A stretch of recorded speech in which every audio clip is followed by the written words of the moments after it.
Alrighty, guys. So if you guys are still working on 4.19, feel free to finish up. But I'm going to start going over it because I hope we can finish Unit 4 today.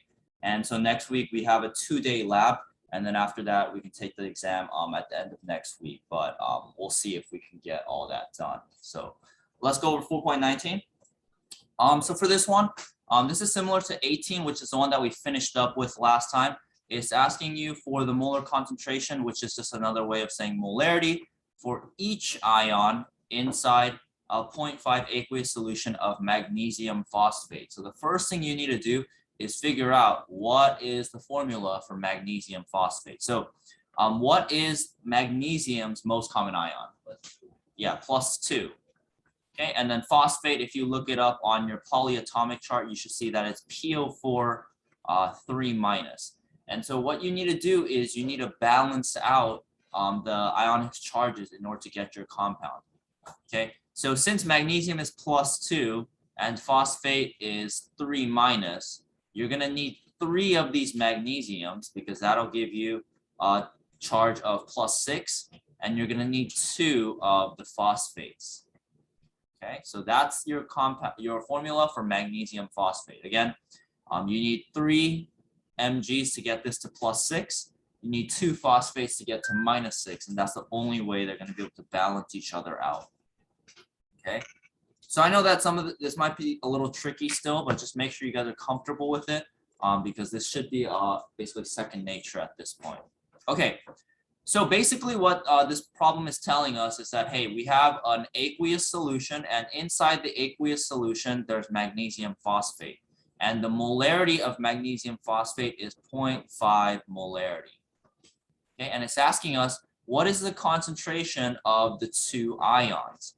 So basically, we're looking for the concentration of the magnesium ion, and we are looking for the concentration of the phosphate ion. Okay. Any questions on what's going on right now, what we're looking for? Okay, similar to what we did last time. Okay, so I know that last time we went over the equations and we calculated this out, but this is actually pretty simple to solve out. If you look inside of magnesium phosphate, how many magnesium ions does it take to make 1 of them?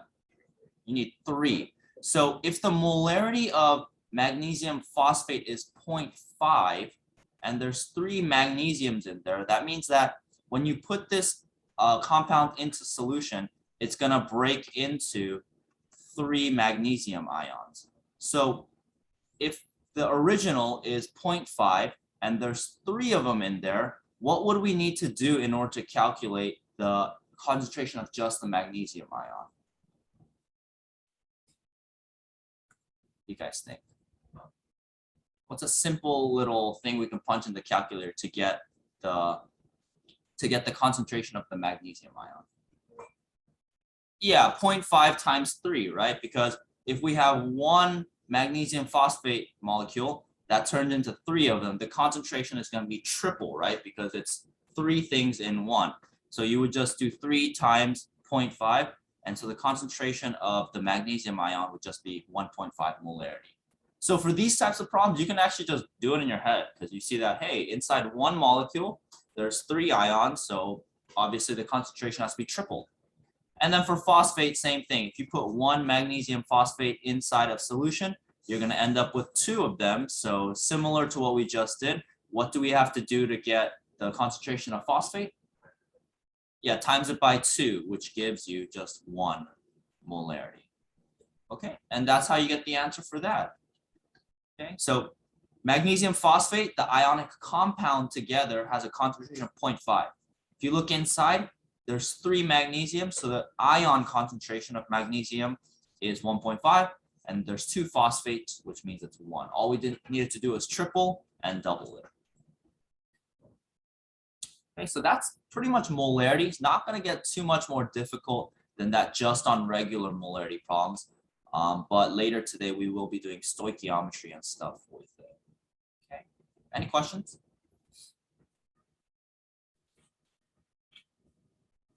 All right, so the next section, we're gonna go over a couple problems with molarity that come out on the AP test a lot. This is probably one of the only types of questions on the AP test where it asks you for what you would do in a lab. And so let's go down to 4.20 and then we'll check it out, okay? So if you take a look at 4.20, it's gonna ask, how would you produce 500 milliliters of a 0.85 molarity Na2SO4 solution? Now, the thing about this problem that makes it unique is it's not asking you for just a number, it's asking you how would you produce it? How are you gonna make it? It's asking you for a set of lab procedures. Okay, so what we're gonna do here in this problem, and you'll have to do this on the test too probably, is you're gonna have to write a series of steps. Now, it doesn't need to be super detailed, so I'll give you guys what you guys need to get full credit for the problem and for the lab that we're gonna do, because it will entail this type of problem. So we'll try this one together, and then I'll have you guys try 4.21 on your own, okay? All right, so the first thing we wanna do is we wanna figure out the math part, get all the calculations out of the way. So basically here it's asking us, hey, you're gonna get a container, right? And then it has to end up with 500 milliliters total. You can't go above 500 milliliters. And the concentration needs to be 0.85 molarity, okay? Now, we need to figure out basically how much sodium sulfate we're gonna put inside of this solution to make it 0.85 molarity, okay? So that means the first thing we're gonna have to do is find out how much of this do we need.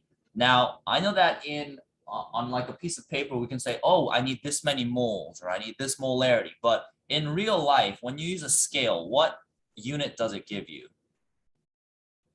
Yeah, grams, right? It gives you grams in real life. So what that means is the first thing that we want to do is we want to find how many grams of sodium sulfate we need to make this solution.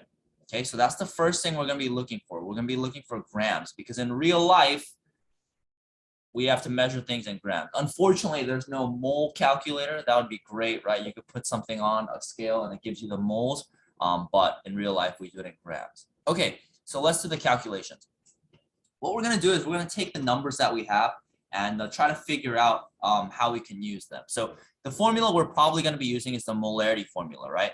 Molarity is moles over liters. Okay. And so what we want to do is we want to plug in our numbers to see what we can get out of it. So let's just go through them. Do we have molarity for this solution? Yeah, we have the molarity. The molarity is 0.85. So I'm just going to put 0.85 molarity. Okay. Equals. So we use 0.85 molarity.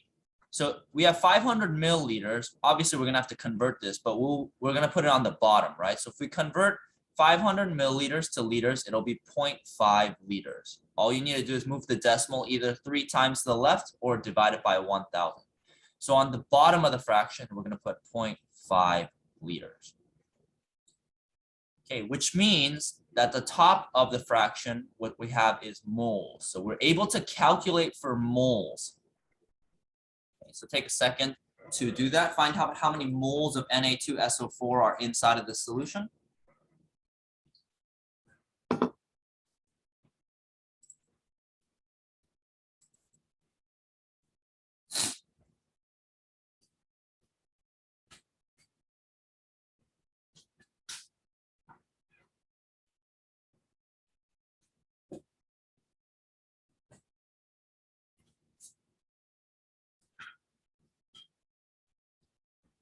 All right, so you should have punched into your calculator 0.85 times 0.5, and that should give you 0.425. And if the reason why we do that is because we want to get moles by itself. In order to do that, we need to multiply by 0.5 liters on both sides, so this can cancel out. So we have to multiply this by 0.5 liters, and that's going to give us 0.425 moles of Na2SO4. Okay. So we used our numbers, we used the molarity formula, and we found moles of Na2SO4. Okay, so I'll give you guys another minute. I want you guys to use this in order to find out how many grams of Na2SO4 that we will need. Okay, and just to help you guys out, for Na2SO4, it's going to be 142 grams per mole. Okay, so take a second, calculate how many grams we'll need, and then after that, we can start writing our procedures. So sodium sulfate has a molar mass of 142 grams per mole.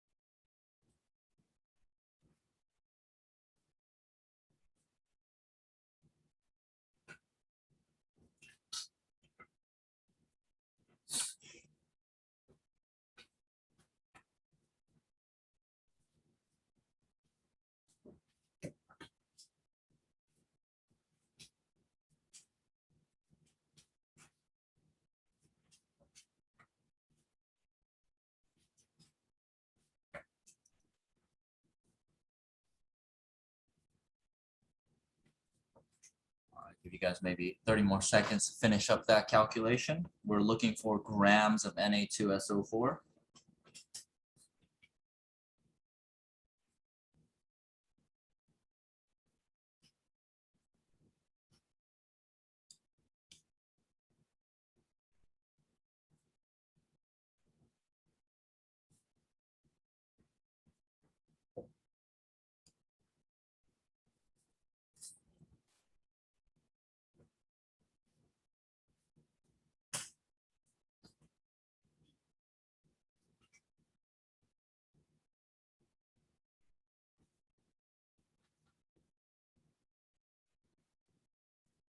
Alrighty, guys. So for this fraction, since Na2SO4 has a molar mass of 142, you should have put 1 mole on the bottom and 142 grams on the top.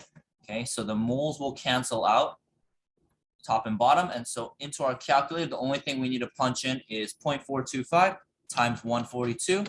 That should give you 60.35. Something close to that should be good.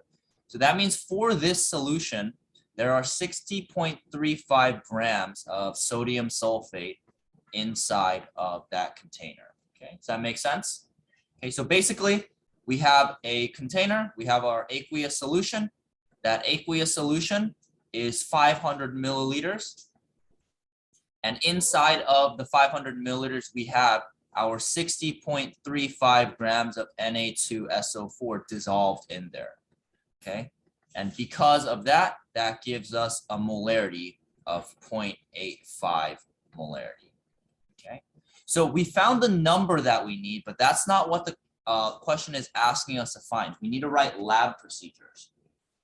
Okay, so what I'm gonna do is I'm gonna start going over the lab procedures up here, but I'm also going to be demonstrating how to do it here in real life. You will be doing this for your lab, and so it'll be helpful just to kind of see me do it. And again, I'll give you guys another demonstration next week as well. Okay, but let's get started. Okay, so for the procedures, I'm gonna just do it right here in the corner. Actually, is anyone still copying this down? We all good? Okay, I'm gonna erase all this. 60.35.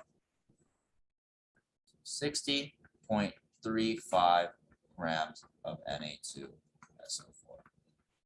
Okay, so the first thing that we're gonna do is we're gonna get the right type of equipment. Now, when we are trying to make an aqueous solution, we don't want to use just any type of equipment because the measurements can be inaccurate. So here I have a beaker. You guys have all probably seen a beaker before.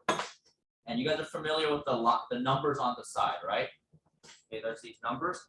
Now, these numbers on the side, they're not super accurate. Beakers aren't very accurate. If you actually notice, if you guys look at a beaker, it'll always say plus or minus 5%. Okay, which means that there's some leeway. It's not completely accurate, even though it looks like it's touching the line.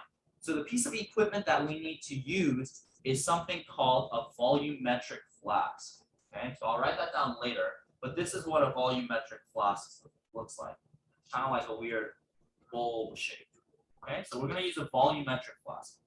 Now, when we make an aqueous solution, we need two things, right? We need the solute, which is the thing that we're dissolving. So I have some sodium sulfate already measured out, and we need obviously water, but we need a special type of water called distilled water or deionized water.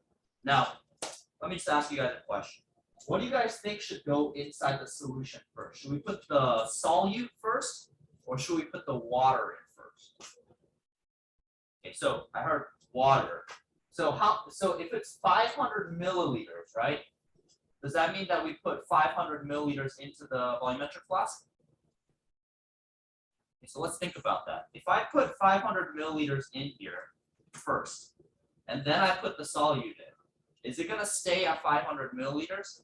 No, we talked about that last time. The water level is going to go up, right? And so it won't be 500 anymore. So that's the key thing that's going to be on the AP test. When they ask you to write procedures, that's what they want you to know. If you say, hey, put in 500 milliliters and then add the solute, you'll lose credit because that shows that you don't know, oh, the water level is going to go up. So we always want to put the solute in first. So the first step of our procedures, you know what, I'm going to type this because I have very bad handwriting and I don't want you guys to suffer. Okay, so the first step that we're going to take is we're going to put 60.35 grams of Na2SO4 into a 500 milliliter volumetric flask. Okay, so that's going to be the first step. We want to put the solute, whatever number we found for the solute, and we're going to put that into the volumetric flask. Every volumetric flask has a specific size, so we need to specify that we're going to use a 500 milliliter flask. So I'm going to do that while you guys copy that down. I'm just going to put in my solute. That's a lot. Yes.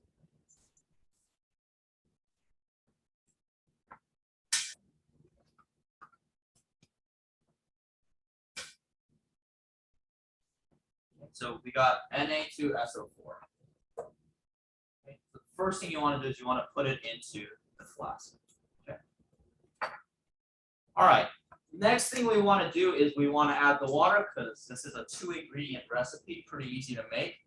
But what we do need to specify is that we want to fill it up to the line. So I picked this one because you guys can see that red line, right? It's harder to see on these ones, but every volumetric flask has these lines. Okay, and these lines tell you where the size of the volumetric flask. So this is a 500 milliliter one, so the line's right here. That line tells you when you have the solution 500 milliliters. This is a 250. That means that red line tells you when you're at 250 milliliters. Okay, and then this is 1,000, and then the line tells you when you're at 1,000 milliliters. Okay. All right. So what you want to do is we're gonna write step 2. We're gonna fill with, and you have to write this. You have to write either distilled or deionized water to the line. Okay. The reason why we have to use this special type of water is because the water that you get out of the tap, there are ions inside of it. Okay. I hate to break the news to you, but there are things in your water, but it's okay. It's just like minerals and things like that. It's okay for you to drink, but it's not okay for a chem lab because remember, these are ionic compounds. If there are other ions in the water, they're going to start react. They can also react with one another and kind of mess up your solution. So what we're going to do is we're going to fill up to the line with deionized water. So I have some right here. I'm just going to fill it. But what you want to be careful about is that as you get closer to the end, you guys notice how it gets kind of skinny, right? So the rate at which the water level goes up starts increasing. So once you start getting close to the top, see, I messed up already. Oh man! So once you get close to the top, you want to make sure you guys slow down. Okay, not like what I did. And what you want to do is instead, you want to use a wash bottle. Okay, this is like a little thing that shoots out water very slowly, and that's what gets you closer to the top. Okay, so let's write that down as a note. This you don't have to put on the AP test or anything like that, but you want to fill with distilled water to the line, and then you're going to use a wash bottle to finish adding water. Okay, so you want to use a wash bottle as you guys finish adding your water, so that you can get it exactly to the line. So don't make a mistake that I made just now.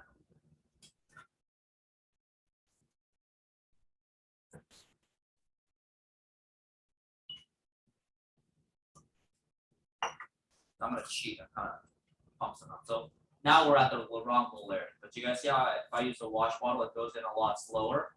That's what you want to do. Okay.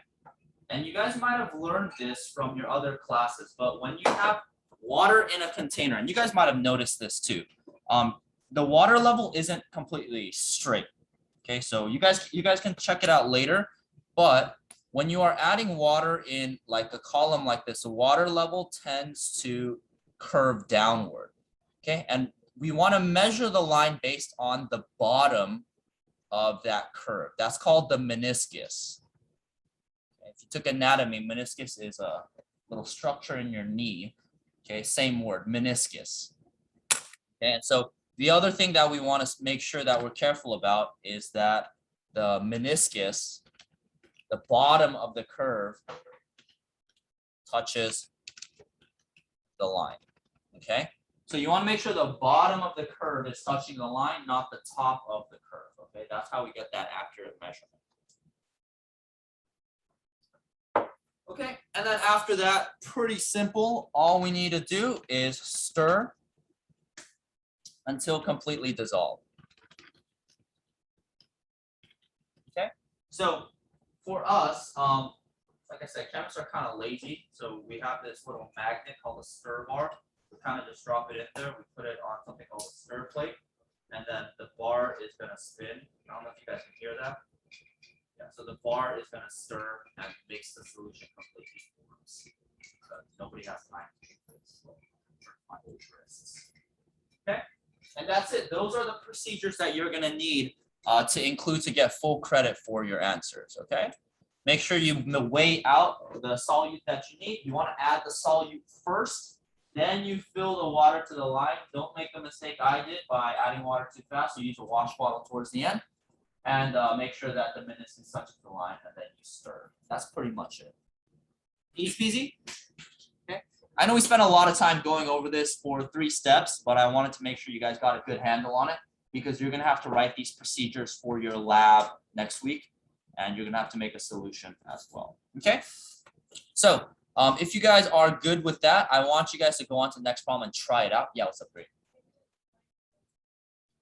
Yeah. So when you add water to these little columns, the water level is not straight. It curves down all the time. I'll show you later if you want to take a look at it. I'll fill it up with water while you're doing it. But it curves down. You want to make sure that the bottom of the curvature is what's touching the line, not the top of the curvature. So that's what it means by meniscus. So water that tends to curve downward like this when it's in like this column, and you want to make sure that the bottom of the curvature is what's touching the line. And I'll fill this up with water and then show you in just a second. Any other questions? Okay, so I'm going to leave the procedures up here, but I want you guys to try 4.21. You can work with the person next to you. So you should have it up on your Chromebook or whatnot. I'll leave the instructions up here for 4.20. But what you're going to do is you're going to write the procedures that you need to follow to make 150 milliliters of a 0.5 molarity calcium chloride solution. Okay.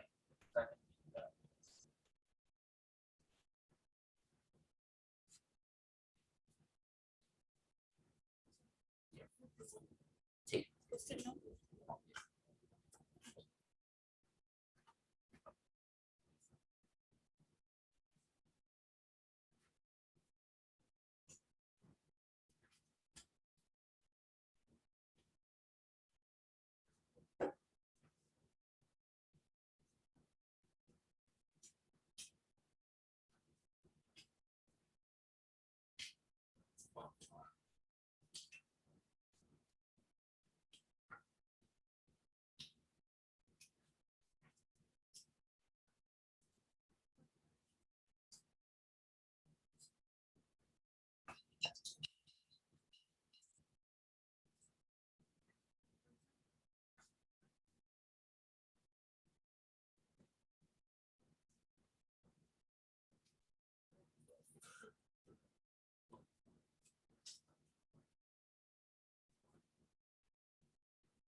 All right, I'll give you another minute and a half to finish this one up.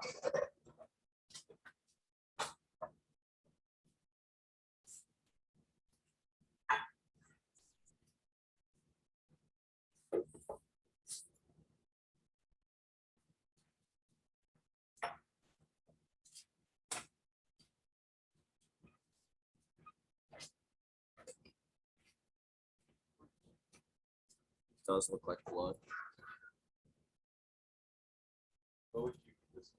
Huh? I don't know. I actually don't know like the industrial use for it.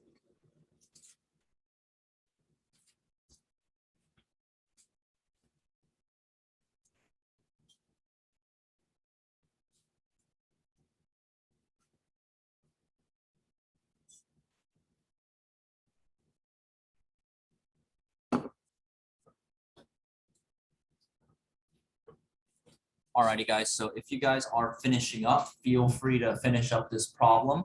For the sake of time, I'm going to start going over it, and you can check your answers at the end because it seems like some people are finished. Alrighty, so we're going to try to write the procedures to produce 150 milliliters of a 0.5 molarity of calcium chloride solution. Okay, so the first thing we want to do is we want to calculate how much calcium chloride we need to begin with. So we're going to use the molarity formula, molarity equals moles over liters.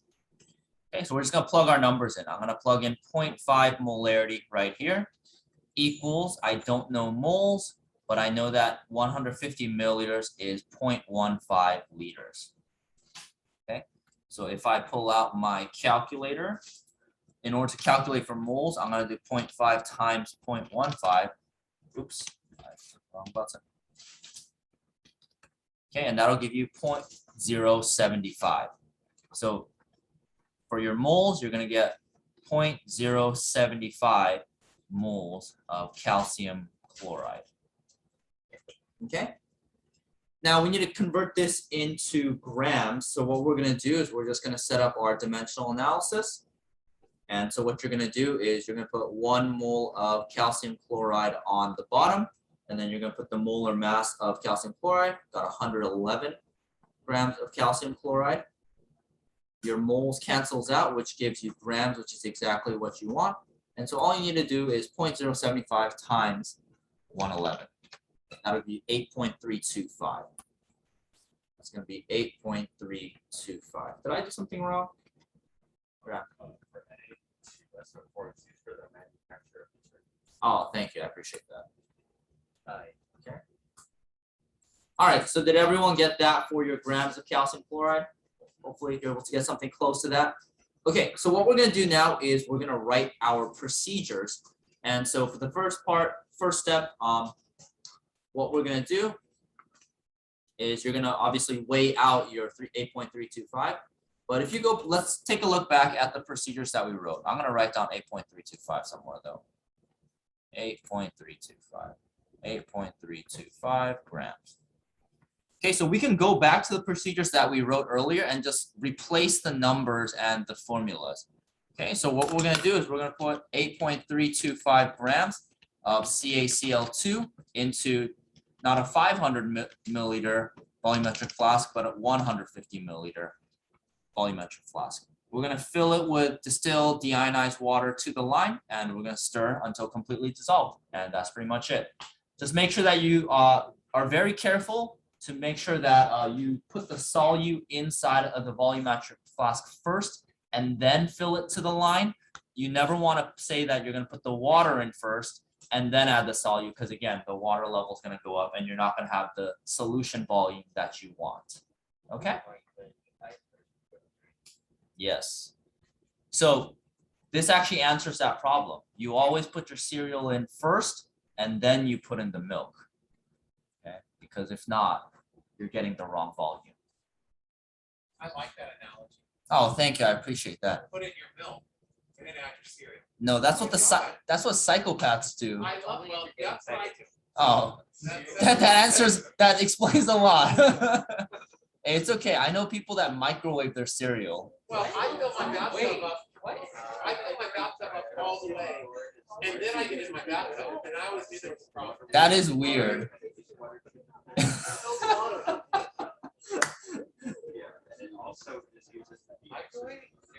Yeah. Anyway, let's move on, guys. So we're gonna skip. Oh wait, there's no 4.22. Anyway, we're gonna go on to the next concept. The next concept is called dilutions. I'm sure you guys have heard that term before, dilutions, where you make something dilute. Okay. But dilutions are basically where you take I guess more concentrated solution and you make it less concentrated. Okay, so we're talking about dilutions now. Okay, so the reason why dilutions are important because when you usually buy stuff, buy chemicals or even medicine at a lot of hospitals and things like that, they don't give it to you in the exact concentration that you want, because depending on the person, the concentration is going to need to get adjusted. So what they do is they send you this super concentrated solution of something, and then whoever is preparing the chemical or the medicine, they have to dilute it before they can administer and use it. And so dilution is just taking a strong concentration thing and making it into a less concentrated thing, okay? And so the way that we calculate that is with this formula right here. Okay, kind of fun to say, M1V1 equals M2V2. Okay, make sure you guys copy this one down because we will be using it. M1V1 equals M2V2. And I'll explain what that means in just a second, but this is the formula that you use for dilutions. M1V1 equals M2V2. Yes, you guys can probably predict what the symbols mean here, okay? But M is molarity, right? And V is volume. So M1 and V1, this is talking about the molarity and the volume of the original solution, okay? It is a very important equation. If you do it wrong, you could kill a person because you give them the wrong concentration of medicine. Okay, and then M2V2 is going to be the molarity and the volume of the diluted or the new solution. Okay. The most important thing here is that you are consistent with applying the molarity and the volume. So if you do your volume in milliliters, you have to use milliliters for the other one. You can't just change your mind halfway and be like, well, I'm going to use liters now. You have to convert it. So just make sure that you guys are consistent. If you use milliliters, stay with milliliters. If you want to use liters, you got to stay with liters. Okay, you have to stay consistent with your units. Okay, so down here I have a picture of what's happening, and I'm going to demonstrate how to do it in a second. But basically, when you guys dilute, all you do is you take some of the original concentration solution out, you put it into the new one. So here, right here, the concentrated one would be M1 and V1, and then you take some out, which would be V2. Oh wait, sorry, not V2. And then you put it into the new solution, and that's going to give you your M2 and V2. Okay, so the original one, the more concentrated one, is your M1 and V1. The less concentrated one is your M2 and V2, okay? So we're gonna do one problem that kind of connects. We're gonna do a couple problems, but we're gonna do the first one is gonna connect with the demonstration I had earlier. So the formula again is M1V1 equals M2V2. And what you wanna do first is you wanna figure out what do all these numbers mean. So don't do any calculations. I want you guys to just read the problem, and I want you to figure out, hey, is 250 milliliters M1 V1 M2 V2? Is 0.4 molarity M1 V1 M2 V2? And same thing with the third, okay? And I want you guys to figure out which variable we are trying to solve for, okay? Just take a second to try that out.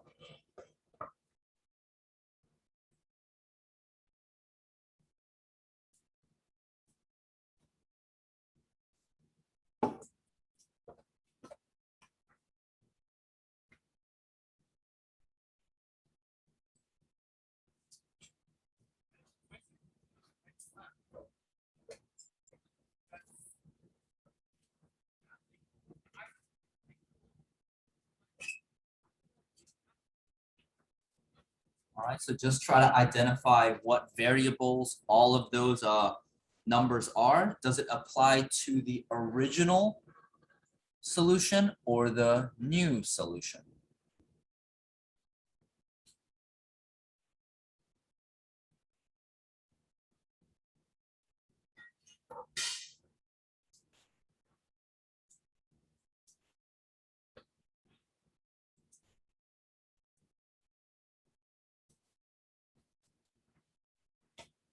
Alrighty, guys. So let's go over this one together. So if you guys let's look at the first number, 250 milliliters. Is this the volume of the original or the new one? The new one, yeah, because you're trying to produce it. So if this is the volume of the new one, is it V1 or V2? V2. Oh my goodness, you guys are geniuses. I love having smart students. All right. What about 0.4 molarity? This is the molarity of the original or the new one? Yeah, the new one, M2. And so we have a molarity here, which means this obviously has to be M1. This is the original. Now, if you guys notice, this is the number that we got for the previous problem that we did earlier, the solution that I demonstrated making. This is going to be that solution right there. Okay, so what we want to do now is we want to solve for V1, okay, because the question is asking you how would you produce this new solution, and so V1 is basically going to be how much of this do you need to take out in order to make the diluted solution. Okay, so let's do the calculations and then I'll show you guys how to write the procedures. Okay, so we're going to be using this formula. M1 V1 equals M2 V2. So M1 is going to be 0.85 molarity. So 0.85 molarity. We're looking for V1. Okay, M2 is going to be 0.4 molarity. And V2 is 250 milliliters. Okay, so if we want to isolate V1, all we need to do is divide by 0.85 molarity on both sides. So 0.85 molarity. And then these will cancel out. And then so you got a nice little fraction that you can solve for on the right side. So you go to your calculator. We're just going to do 0.4 times 250 and then divide it by 0.85. Okay, so 117.647.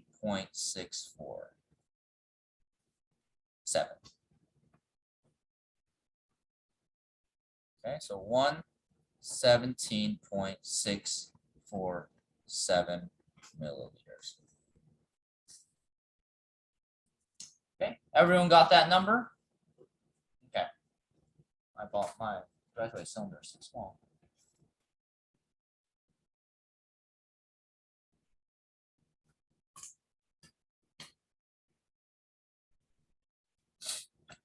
Okay, so what does this number mean? Okay, this number we said is V1. So this is talking about the original solution, right? So what this calculation is telling us is that you need 117 milliliters of the original solution. Okay, and that's what you're going to use in order to make the new one. So if I have my container right here, okay, it's saying that I need 117.647 milliliters of the original.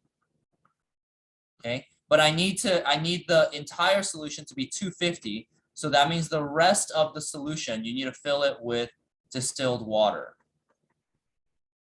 Okay.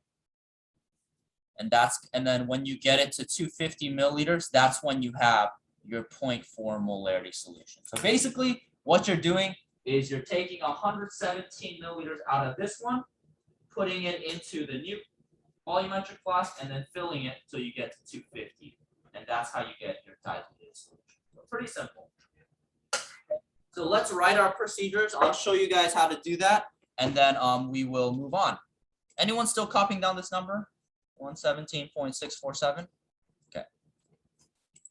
17. Oh, it's right here. Getting old, guys. So 117.647. Okay, so the first thing you want to do is you want to draw out 117.647 milliliters of the original original solution. Okay, and the way that we're gonna do that is we're gonna use a graduated cylinder. Okay, a graduated cylinder, I'm sure you guys have seen this in movies or chem labs or science labs before. It's just this. It's like a little cylinder with little markings on the side that tells you how much each one is. Now these aren't perfectly accurate like the volumetric flasks, which are a lot more accurate than these ones, but these get the job done. So what we're gonna do is we're gonna take some of the original solution and we want to fill it until we get to 117.647.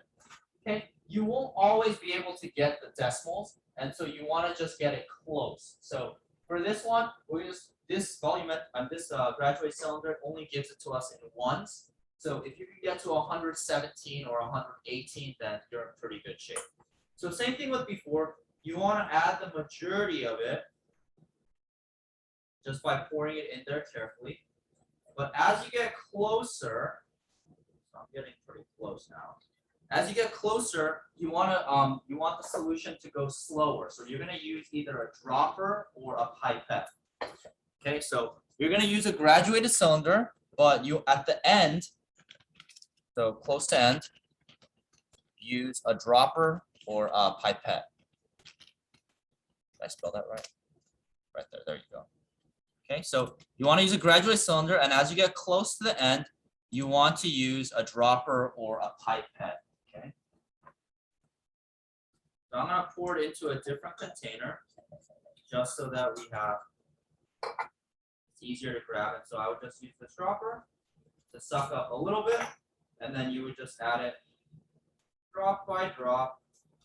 And you want to get it as close as you can to 117, 118. So that's pretty good. Okay. And again, you want to keep in mind the meniscus thing. You want to make sure the meniscus, the bottom of the curvature is what's touching that line. Okay. So you don't need to include all of these on your procedures for the test. You can. It'll kind of makes the grader know that you know what you're talking about, that you used this equipment before. But just keep those in mind because those are the things that we're going to use. Okay, so this is the original solution. Okay, another big thing is you don't want to mix up your stuff. This is the OG solution. What we're going to do now is we're going to take the new volumetric flask, and then you're going to pour in the amount that you measured out. So we're going to pour that in. Okay, so if you guys notice, this is the original, the concentrated one, and then we're going to add our DI water into the volumetric flask. And again, as you get close to the end, you want to be careful. You want to make sure that you don't do what Mr. O did last time and add it too fast. So we're going to use the wash bottle to get to the rest of it.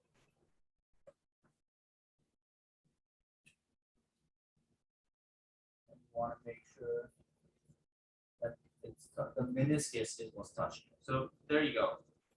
Okay, so let's write that next step. The second step is you're going to transfer the 117.647 milliliters of original solution to a 250 milliliter volumetric flask. Okay. And then lastly, we're going to stir. So I'm going to grab another stir bar.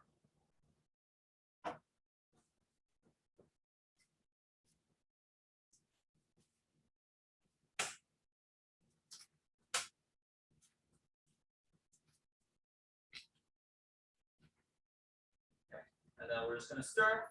And then if you guys notice, this new solution is much lighter than the original one, right? Which makes sense because it's diluted. It's not as concentrated. It's weaker. It's like when you have juice, right? And somebody puts water in your juice. I don't know if your mom did that when you guys were younger, so you don't drink too much sugar. But that's basically what she did here. She took out some of the original one, and then she made a diluted one.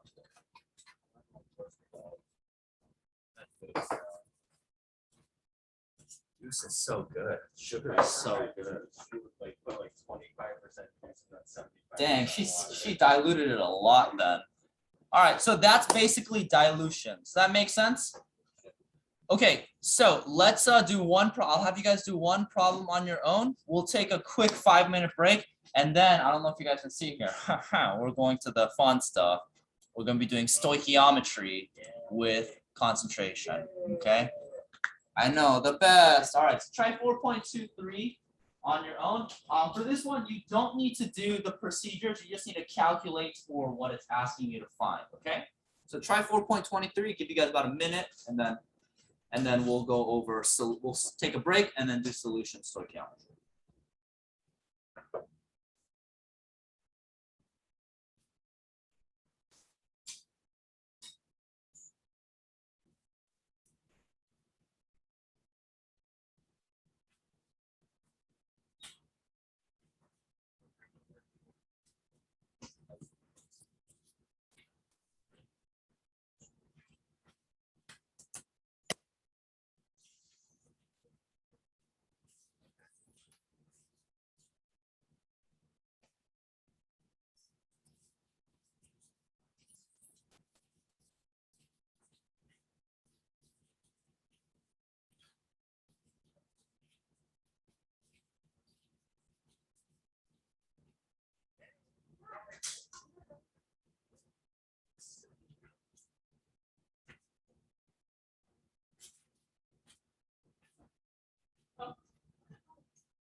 Oh, you want tea? Are you making it right now? All right. Okay. Dang, you just moved in here. Yeah, no worries. Do it whenever you want. Yeah, of course, of course. You don't need to ask me. Just make it. I was just wondering. No, you can make noise if you want. It's not a library.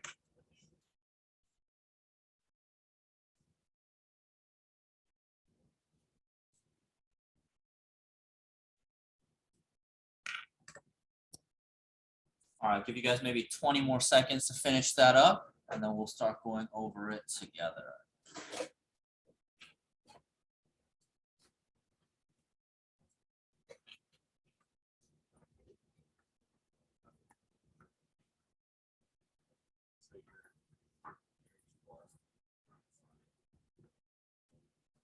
Huh?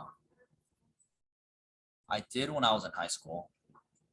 Yeah, when Mr. O was a wee youngin. Yeah. Trying to impress the girls, you know, trying to be brave.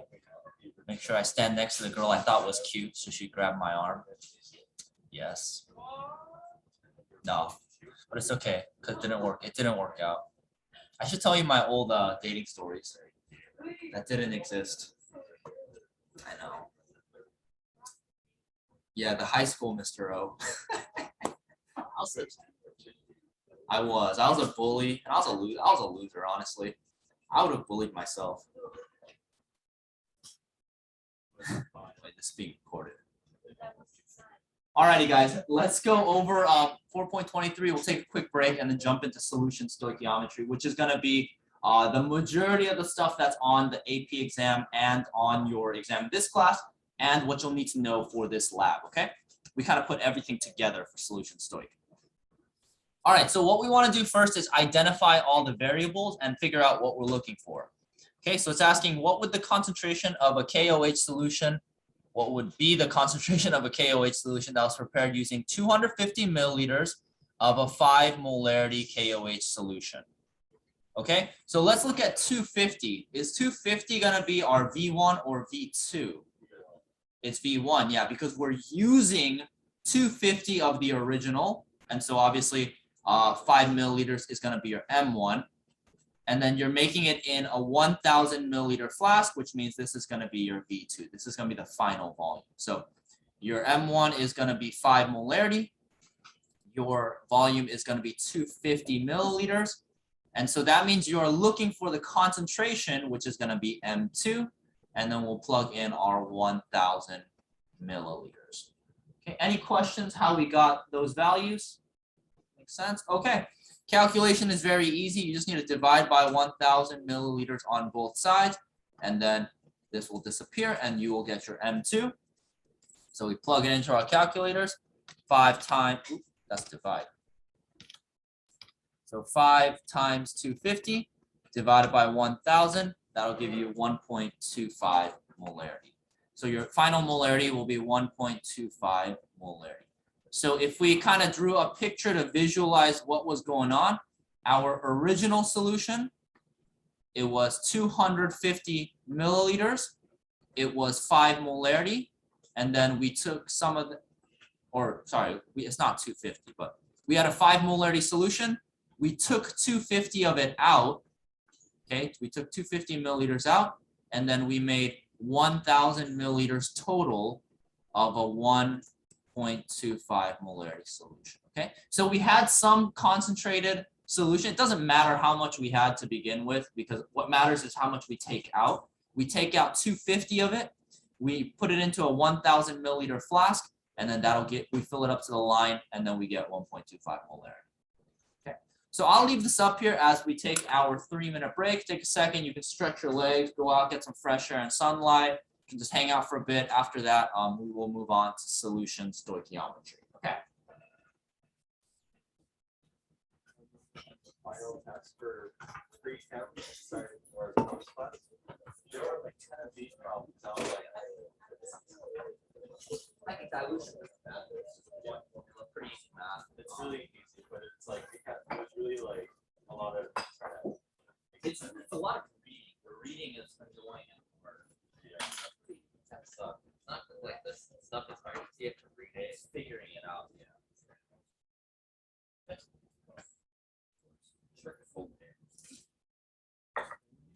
Because of my heart. I have 3 layers on. I have a long sleeve under here and wearing a long sleeve. You know, I should just like set up a coat rack where you guys can just leave a sweater just for this class. Yeah. I know outside is not this class.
Are we gonna do light measurement as well? Huh? Are we gonna do light measurement? No. That kind of goes beyond the scope of this class. Like spectrometry, right? Yeah, With the cuvettes, no. that's what. Yeah. It's we'll touch on the concept of why that happens, but we're not going to be actually doing the spectrometry. We just don't have the equipment. And you guys need to learn more lab techniques before you get used to it, because it's super sensitive. So you have to be very, very accurate, and even the cuvettes itself, you have to put it in the right way. You have to make sure it's cleaned the right way. It's just a pain in the butt too. So learn the concepts, but we won't go through it. Yeah.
All right, we get started in like 30 seconds.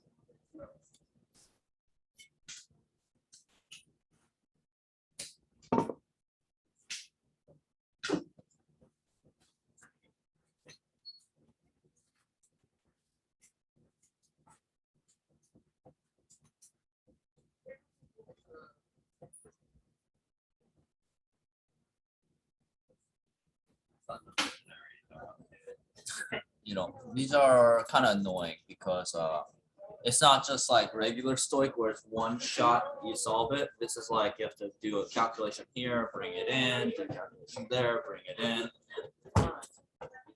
That's Chem though. It's fun. Like once you kind of get the fundamentals, it just becomes like a puzzle.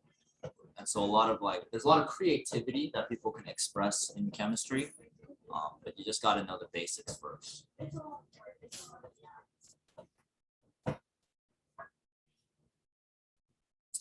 Alrighty, guys, let's get into solution stoichiometry. Now, there are 3 problems. I want to make sure we get at least 2 of them done today. If we can get that 3rd one, that would be magical, but we'll see if we can get there, okay? And we'll be done with Unit 4 after that, okay? Okay, so take a look at this question. It's asking you how many grams of CaOH2 are needed to neutralize 25 milliliters of 0.1 molarity HNO3. All right, so question is easy enough to interpret. We already know what we are looking for. We're looking for grams of CaOH2, and so that means we have to end up with that, okay? The problem is, usually it tells us like, hey, how many grams of HNO3 does it take to produce this? But it doesn't. Instead, it gives you some molarity and some volume. So we got to figure out this system. Okay, so what we want to do first is we want to write the chemical equation. So that's going to be step 1. Let's figure out what the chemical equation is. Now, it says it's neutralizing. If you guys remember, neutralization is when you have an acid plus a base, and it's going to produce H2O and a salt. You guys remember that? I know it was a while ago now. So let's start with the acid. Our acid is going to be HNO3. Okay, so we're going to write HNO3. Okay, nitric acid. Plus our base is obviously going to be the other one, calcium hydroxide. Okay, so they're reacting with each other. We got an acid and a base, so they're going to neutralize each other. So it's going to make H2O. Now, if you guys remember, the reason why that happens is because there's a double replacement. This H is going to react with the OH to make HOH. HOH, though, is the same thing as H2O because there's 2 H's and 1 oxygen. So we're going to get H2O. Okay, plus the calcium and the nitrate are going to react with one another. So we're going to calcium nitrate. Okay, but we have to take into account the charges. So what's calcium's MCI? +2. And nitrate, if you guys remember, this is one that you need to memorize, but what's the charge on nitrate? -1. So that means how many nitrates and how many calciums do I need to make calcium nitrate? 2. Okay, so I need 1 calcium and I need 2 nitrates. Okay, and the reason why is because calcium is +2 and nitrate is -1. So you need 2 nitrates to balance out the calcium. Okay, so this is our chemical equation, and now we just need to balance it out. So looks like we have 2 nitrates, so I'm going to put a 2 right here. And we got 2 hydroxides here, so we'll put a 2 right here. Okay. If that way is kind of confusing, you can do the counting again if you want to, but the way I did it just now is there's 2 nitrates on the right side, so I need to make sure there's 2 nitrates on the left side, and then there's 2 hydroxides on the left side, so I need 2 on the right side. But again, if that seems kind of confusing, feel free to make the chart and to just count them up. That way it's the same way and you'll get the same answer, okay? All right, so before we move on, any questions on how we got the balanced equation, the acid base, neutralization? Just keep in mind, neutralization is you got an acid plus a base makes water and a salt. Okay, So with that being said, then let's start using the numbers and do some calculating. So what we want to do now is we want to take the numbers that we have and just kind of apply it to the equation we have written right here. So it says that we have 25 milliliters of a 0.1 molarity nitric acid solution. So these numbers apply to this compound right here.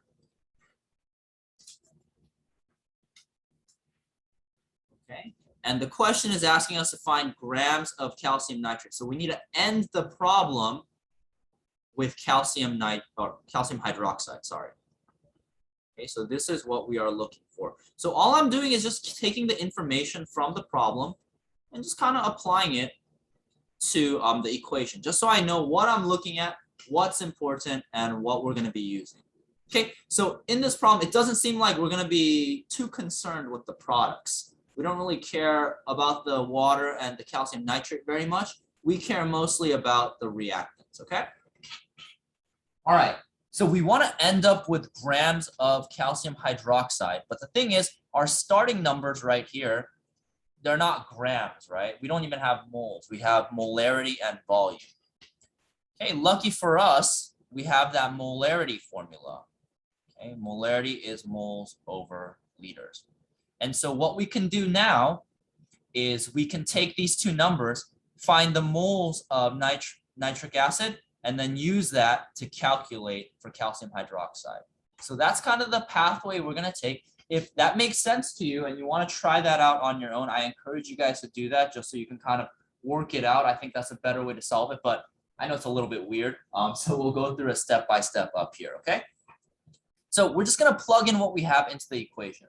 So we have 0.1 molarity, so I'm going to plug that in right here. I'm going to put 0.1 molarity, okay, and that's this number, equals, I didn't start off with moles, right? The question doesn't tell me how many moles of anything I have, so I'm just going to leave that blank.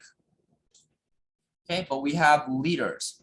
So I want you to take a second to turn 25 milliliters into liters and try to solve out for moles if you can. Okay, so take about 30 seconds to do that. You're going to be filling in this part of the equation and solving for moles if you guys can. Okay, take a second to try that out. Divide by 1,000. Move the decimal 3 times to the left. One or the other.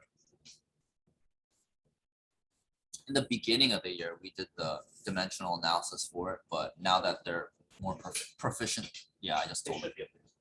Yeah. I did that for my students.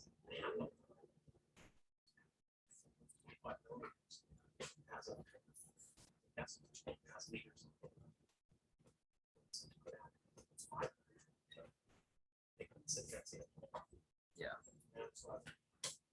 That actually, I just taught that now. Yeah, it takes time. Alrighty, so hopefully you were able to find the milliliters. So it's 25 milliliters. So we just moved the decimal 3 times to the left. So for your liters, you should have gotten 0.025. Okay, so 25 milliliters. You can either move the decimal 3 times to the left or divide by 1,000. And then that'll give you 0.025 liters. Okay, and now we just need to solve for moles. And so to solve for moles, we just need to multiply by 0.025 on both sides. So let's do that. I'm gonna pull out my calculator. Some of you guys should be able to do this in your head, but 0.1 times 0.025, that'll give you 0.0025. So 0.0025 moles of HNO3. Okay. So hopefully you were able to get that far on your own. After this, it's actually just one more step and then we'll be all done with this problem. Okay, but before we move on, any questions on how we got here? Any of the steps confuse you? Where we got some of the numbers? Okey dokes. All right, now we have moles of HNO3 and we're looking for grams of CaOH2, okay? And so we're actually on the second step of stoichiometry. You guys remember Gamamaga? Yes. Right? We always want to start with grams, go to moles, and then grams. Now, we already skipped grams. We don't need grams anymore because we start with moles. So what we're going to do is we're going to set up a fraction. I'm going to get rid of moles of HNO3. I want to look for grams of CaOH2. So I'm going to put moles of CaOH2. So this is just like the second half of stoichiometry. I have moles and moles on the same fraction. So the numbers are going to come from the balanced equation. Okay, so if you look at calcium hydroxide, there's no number in front of it, so it's just going to be a 1. Moles of nitric acid, looks like there's a 2, so we're going to plug in a 2. And then the moles of HNO3 are going to cancel out. And then from there, we just need to turn it into grams of calcium hydroxide.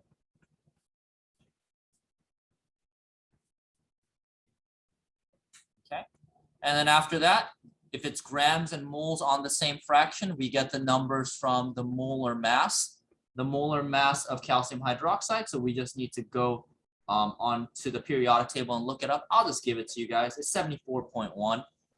So 74.1 grams per 1 mole. And these cancel out. And I'm looking for grams of CaOH2. And there you go. That's solution stoichiometry. That's pretty much the gist of it.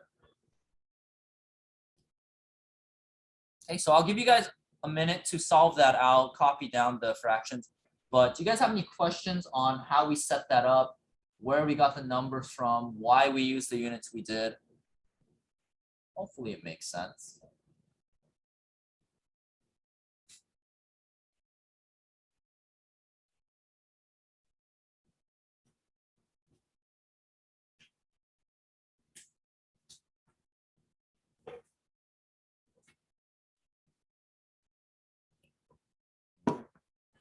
I don't know if we can finish.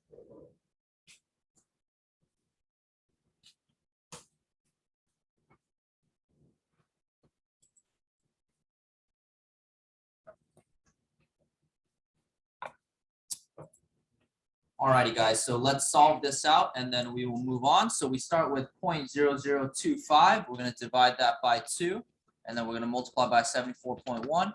That'll give me 0.0926.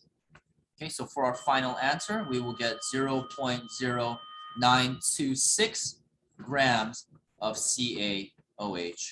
And that is how much calcium hydroxide we need to neutralize our nitric acid. Okay.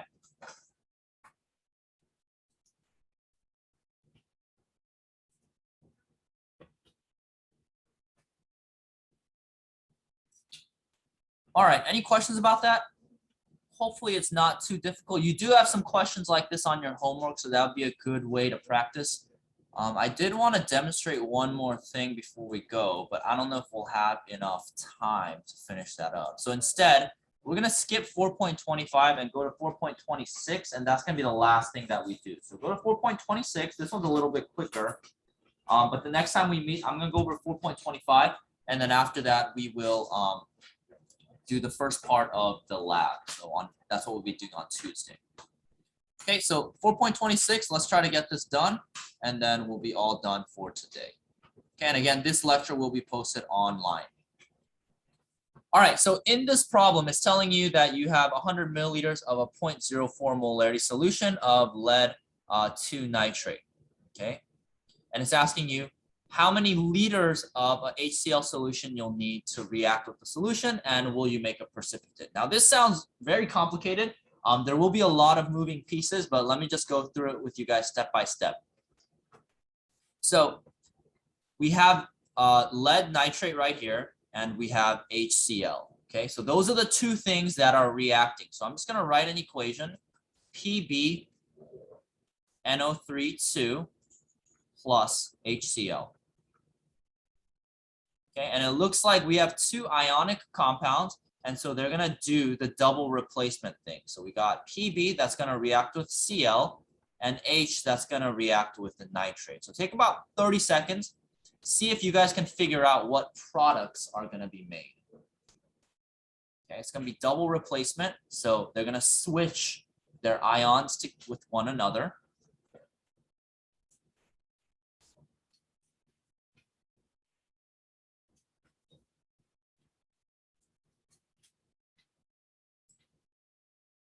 Okay, and again, at any point, if you feel like I'm going too slow, you guys can just kind of speed through this, make sure you got it.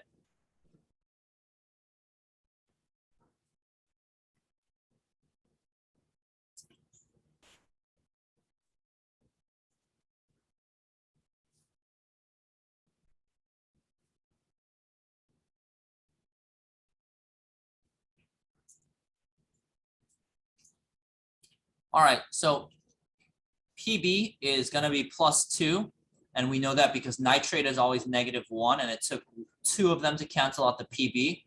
Chlorine is always -1.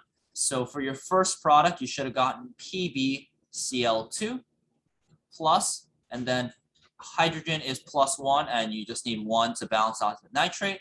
So that's what you should get. And then for the balancing part, you're going to need a 2 in front of the HNO3, and then a 2 in front of the HCl.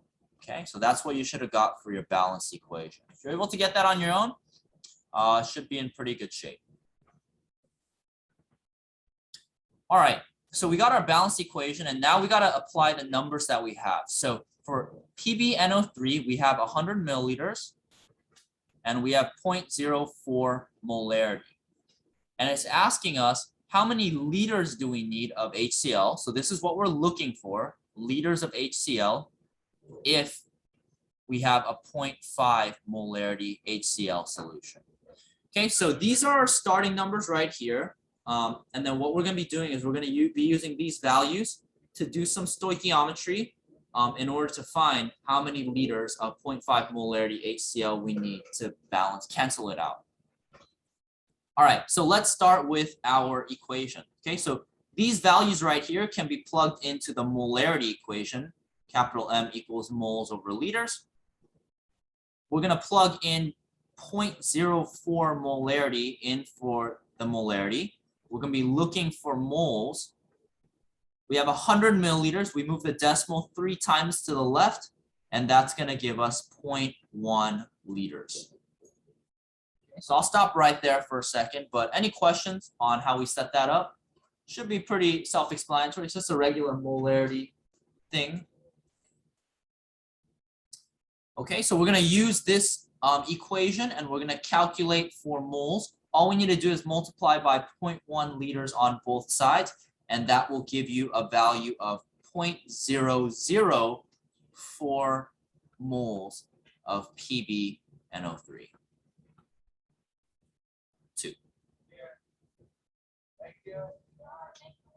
You're welcome.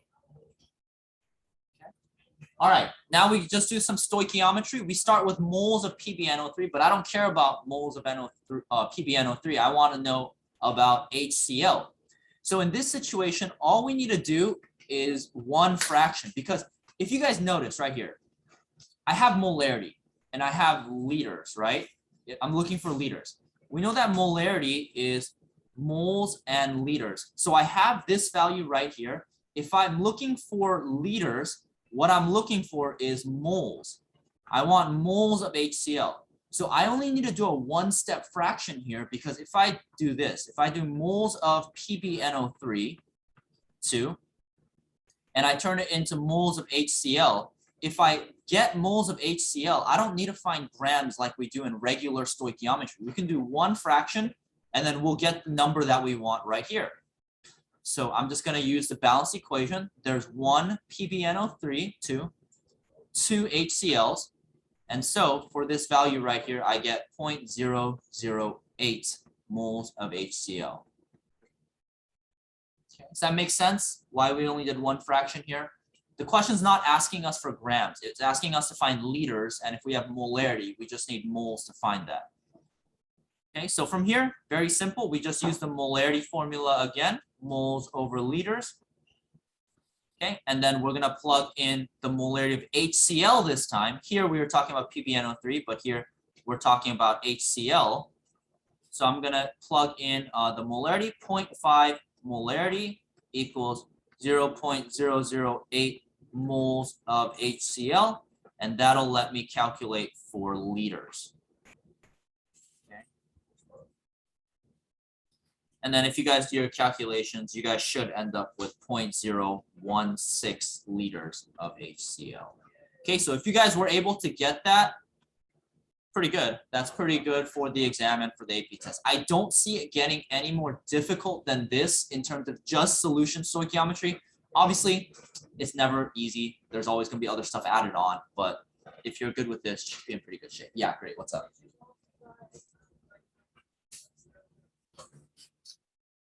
No, I divided 0.008 by 0.5. Yeah, because if you rearrange the equation, it would be liters equals moles over molarity. Okay, and then lastly, for part B, how much grams of the precipitate will be produced? You should be able to see that this is the precipitate if you follow your precipitate rules. We don't have time to go over this. You can try this on your own. But from here, very simple. We just need to use this value and then solve for grams of PbCl2. And that's just regular stoichiometry, so it shouldn't be too difficult. All right, if you guys want to try part B on your own and check your answers with me, you can, but that's pretty much it. We just have one more thing to go over when we come back next week. So just make sure you guys are keeping up with this and looking at your homework. Let me know if you guys have any questions, but good job today. And that's going to be it.